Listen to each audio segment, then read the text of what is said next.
Can you beat Dark Ages in PvZ2 using only mushroom plants?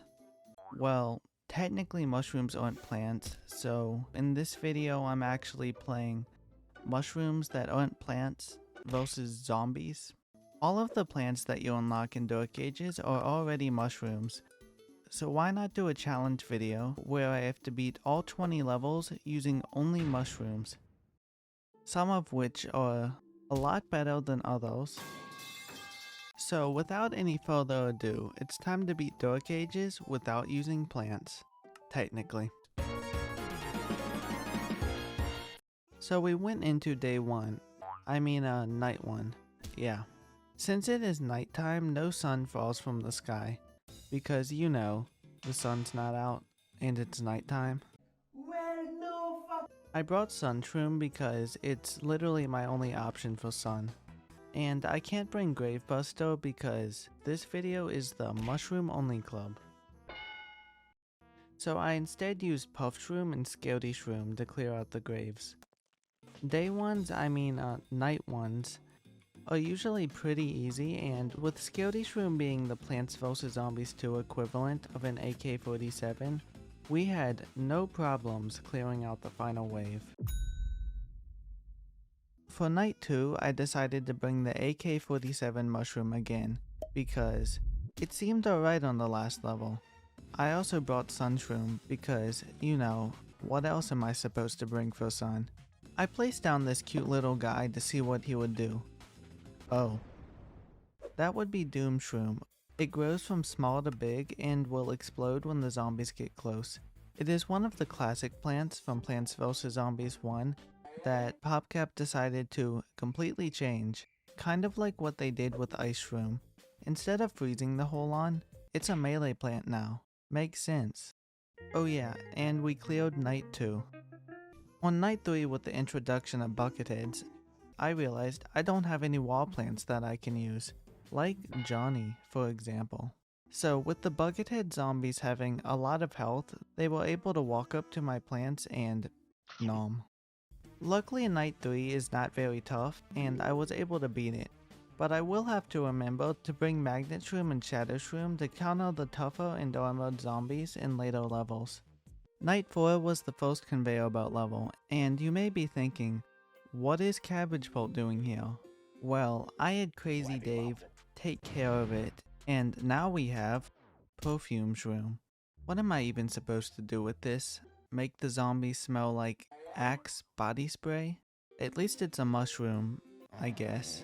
Luckily Spore Shroom and Hypno Shroom were also sent on the conveyor belt. So while Spore Shroom did something, I was able to use plant foods on the magic mushrooms to turn the zombies into Bob the Builder. By using Hypno Shroom to hypnotize the zombies, causing them to commit cannibalism, we cleared night 4. When I got to night 5, the only thing I was thinking is, why the heck have I not done a Mario reference yet? Mamma mia! Mario literally uses mushrooms for almost everything, so what I'm saying is that we used a super mushroom power-up to beat night 5.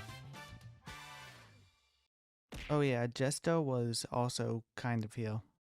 Night 6 was the first last stand level, and I took it as an opportunity to use the nuke on the zombies, also known as I spammed down a ton of Doom-shrooms.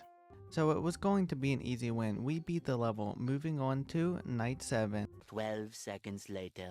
Hi, how are you? Wait a minute, how the heck did you get back there? Oh.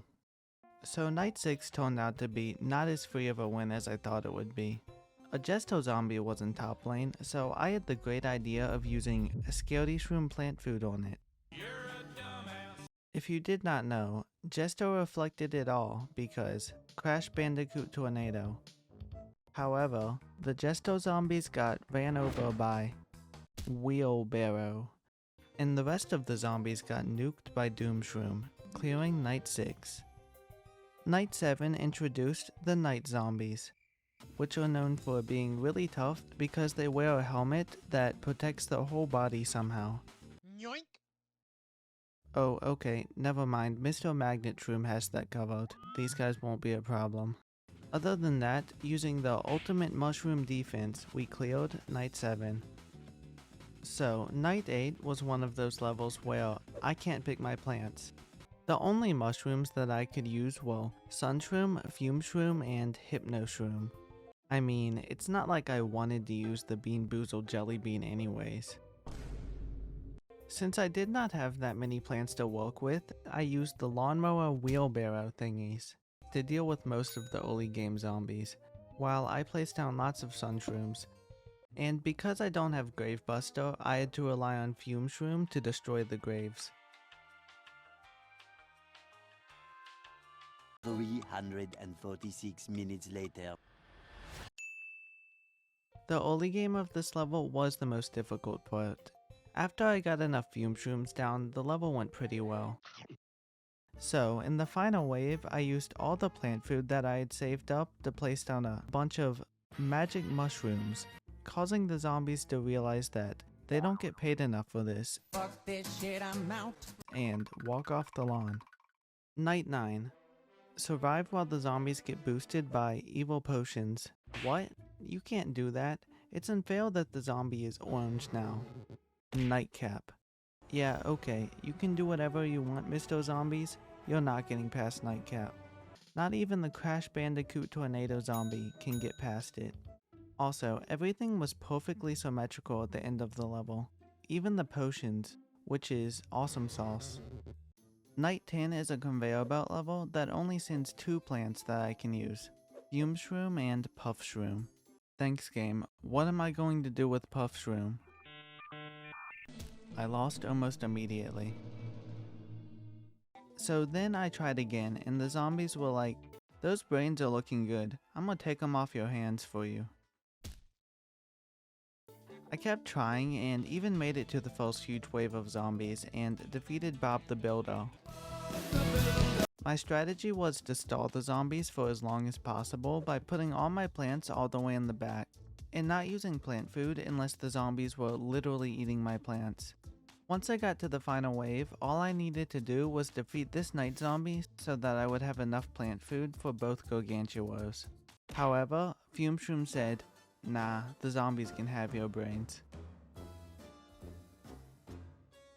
So I had to have Crazy Dave take care of it again, and this time assemble the Mushroom Avengers, the always high Avengers. Instead of Walnut, we have Magic Mushroom, Gravebuster got replaced with Nightcap, and Potato Mine got swapped with Vampircini. Using the Mushroom Avengers, Hypno-shroom made the zombies realize they don't get paid enough. Again. Nightcap was just straight up overkill, and honestly, I don't know what this thing did. At least there weren't any wizards. Night 11 introduced wizard zombies. Motherfuck. Wizard zombies will turn my plants into sheep, making it so they can't do anything, and the sheep only go away once the wizard zombie dies. So you can probably see why Mr. Wizard is one of the most annoying zombies. Magnet-shroom, on the other hand, was super useful for countering the night zombies and bucketheads. Magnets! Oh! Night 12 had endangered puff-shrooms, and I had to keep them from disappearing by using plant food. If I don't, I lose the level, because, you know, they're endangered plants. Well, no fucking. This level seemed like it might be a challenge at first, but the level just kept on giving me more and more plant food, so it was going to be super easy, barely an inconvenience. Oh shit, it's Crash Bandicoot. The reason I ended up losing to Crash Bandicoot is because I did not have a plant that could counter him in that lane. So on the next attempt, Ice Ice Baby. So yeah, using Ice Shroom, the zombies got Icicle Impaled. Clearing Night 12. Night 13.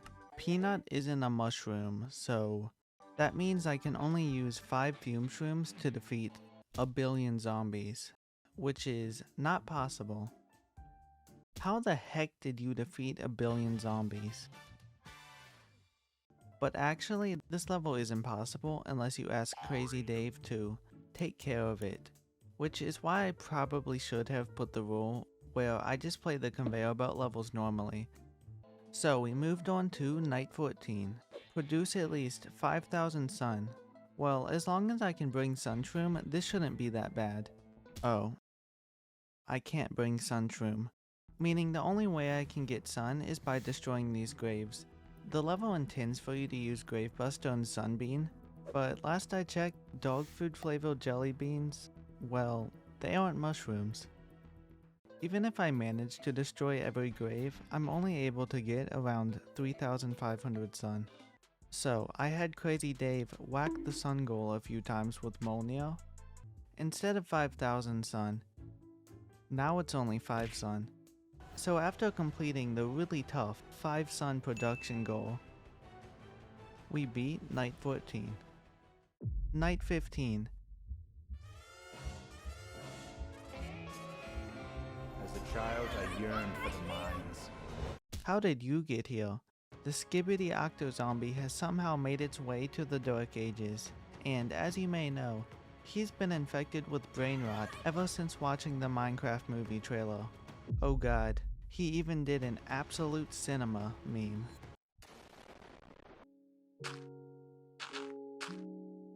I am Octo Zombie.